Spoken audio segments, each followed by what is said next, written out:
Let's get the perspective of a straight talker who always votes his conscience. That would be Republican Walter B. Jones of North Carolina. Congressman Jones, it's great to have you back on America's Forum. JD, thank you very much. And I've been talking to my friends as late as yesterday afternoon about this bill that's been introduced in the House and Senate. They're companion bills, as you know. And I will tell you that I agree with the terminology Trojan Horse. I do not understand why the Republican leadership we're not listening to the American people. The American people said that we know we've got a problem with illegal aliens in America, but if you don't secure the border, then Washington, we don't want you to have a debate. And what I know about this bill, and I've just learned about it, is it does not do what is necessary to secure the borders of America.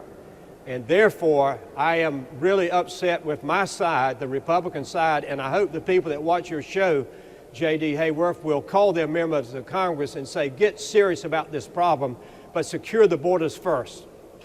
Walter, it seems that this is perhaps the biggest area where establishment Washington, regardless of party, and the grassroots, again, regardless of party, have a huge disconnection. Why do you think the leadership, again, would set up a bill that they tout as dealing with border security and yet write it in such a way that the open borders forces will be able to use it, essentially, some say, as another vehicle to try to bring about a general amnesty for illegals? JD, you know Washington well. You were a great member of the House of Representatives, and you know as well as I know that this place is controlled by outside money, special interests, and both parties are guilty of raising more and more millions and millions of dollars so they can run for office and control the House and control the Senate. And this, in my opinion, is another example of the weakness of the House leadership under John Boehner. That is one reason I did not vote for John Boehner, because I did not think he was a strong leader, and America needs a strong leader in the House, and the Republican conference, needs a strong leader. And I'm just really dismayed by what I've heard today about this legislation that's been introduced in the House and Senate, because to me, it is a slap in the face of the American people who are concerned about national security. Mindful of that, Walter, it sounds to me as if those of you, the conservative grassroots in the Republican caucus, have a real dilemma. One is personnel in terms of leadership. You voiced your dissatisfaction with the Speaker, but the more immediate concern is how to stop this bill. What action will border conservatives take to try and derail this bill as introduced by Chairman McCall? Well, JD, you and I both know that the bill's been introduced. Once they start holding hearings on the bill and then decide they want to move the bill from the committee to the floor of the House, I will guarantee you that people like yourself maybe and those that watch your show and listen to other shows are going to be energized by what they are hearing that these two bills do not do for the best interest of the American people. And I believe you will see the American people start raising, just like they had the march today to protect the unborn. And I will tell you the truth on this issue, if this bill does not have, the American people are not adverse to the way this bill's written today, and of course it can change before it gets to the House floor, you understand that. I just think that the American people can continue to say, Washington, you're not listening to us, the American people. And so, mindful of that, you're predicting another situation where the American people will burn up the phone lines, will use the internet, will call, email, write their congressman, will see them face to face and say, hold on a second here, don't pull another bait and switch. JD, I think you said it well, and I hope and pray that that's what the American people will do, is to pick up the phone, call their member of Congress and say, no, we want you to protect the border. And when you can prove to us, the American people, that you're protecting the border, then you can have the debate that you want to have. But this bill does not do what needs to be done, in my opinion. We're going to continue our conversation with Congressman Walter B. Jones, now in his 10th term in Congress. Hey, just want to know if you've been thinking any about 2016. We've got our poll at newsmax.com/poll. Who's your choice for the Republican nominee in 16? Coming back, more with Walter when we continue. We're rejoined now by Congressman Walter B. Jones of North Carolina. Walter, in talking to Ron Johnson, I saw that Senator Jeff Flake is also involved. He's a co-sponsor.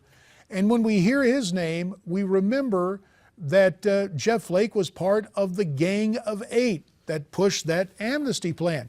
Now, Ron Johnson told me that he wanted to get everyone involved. But Walter, does Jeff Flake's involvement come with a warning label of sorts?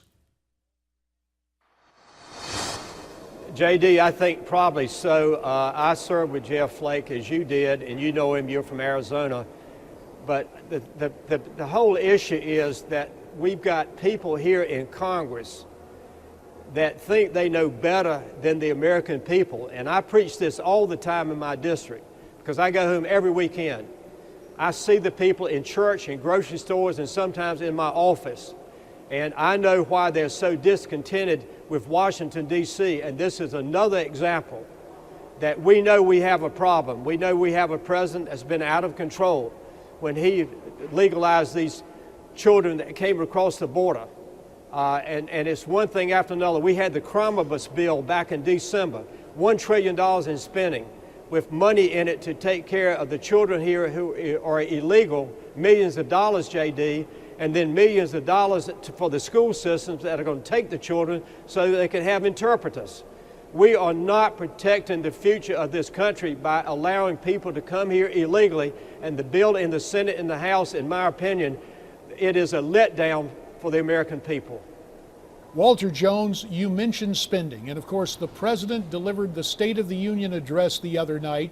I was wondering your impression as you heard the President of the United States outline new programs, talk about, quote, free, end quote, community college for the first 2 years. This spending notion, is there any rationale for this kind of program, Walter? JD, absolutely not. And let me make one point very quickly. If you analyze, and you probably have, his entire speech, not one time did he talk about the debt of the nation. That is over $18 trillion. Oh, it's great that you reduced the deficit, Mr. President, but how about the growing debt that you continue to spend money, and so does the Congress, that we don't have in the bank? Not one time did he mention the debt of this nation. Walter, only a short time left, I believe about a minute and a half, and you made mention of it, and it's probably not going to be given prominence by the alphabet networks or any of the left-leaning newspapers, but the March for Life that went on in Washington, D.C. Walter, I know that cause is near and dear to your heart. Tell us more about what you witnessed and the activism of pro-lifers there in Washington. Well, JD, I just spoke to a group. Senator Burr and Senator Tillis had a little coffee, and they invited members from the House to come over and speak to him. And I thank these people for coming here. Thousands of them came. We are making progress. We had a bill on the floor, should have had a bill on the floor today that would prohibit partial birth abortion, but the bill was pulled, and you probably know it's been in the news cycle. But we did at least pass the bill that says no federal money will be used for the purpose of abortion. We are making a difference, and these people coming here to Washington to march in this cold weather, God bless them, they're doing God's will.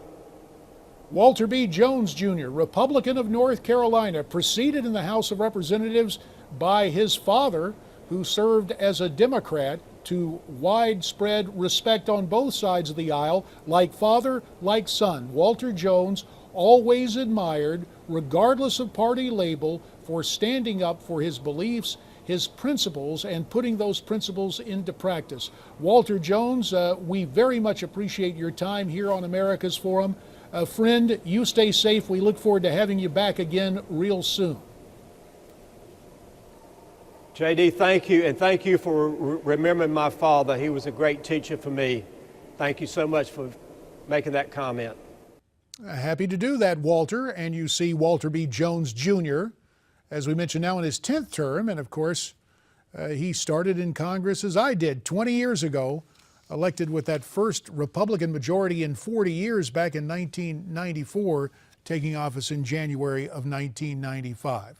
When we come back, there is quite the scandal in New York State. The Speaker of the State Assembly, Sheldon Silver, in all sorts of trouble with corruption charges. Some wags have been given to saying it's Sheldon 30 pieces of silver, but there was a lot more money involved. We'll talk with a prominent attorney about that case next.